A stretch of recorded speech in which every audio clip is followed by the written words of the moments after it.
আজ তোমাদের সাথে শেয়ার করব ঝরঝরে সুজির উপমা। এই রেসিপিটা কিন্তু খুব সহজ আর অনেক রকম সবজি দেওয়ার ফলে খুব স্বাস্থ্যকর। প্রথমে একটা কড়াইতে পরিমাণ মতো সুজি নিয়ে নেব। এবার সুজিটা শুকনো খোলায় কিছুক্ষণ ভেজে তুলে নেব।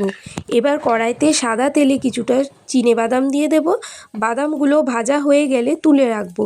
এবার একটা শুকনো লঙ্কা, কিছুটা কালো সর্ষে, কিছুটা কারি পাতা, গাজর, বিনস, ক্যাপসিকাম, পেঁয়াজ, টমেটো, লঙ্কা কুচি দিয়ে সব সবজিগুলো 2 থেকে 3 মিনিটের জন্য ভাজা ভাজা করে নেব। এবার শুকনো খোলায় ভেজে রাখা সুজিটা দিয়ে দেব।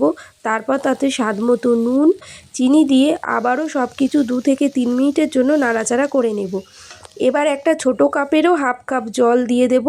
এই সময় জলের পরিমাণটা ঠিক রাখতে হবে, না হলে সুজিটা দলা পেকে যেতে পারে।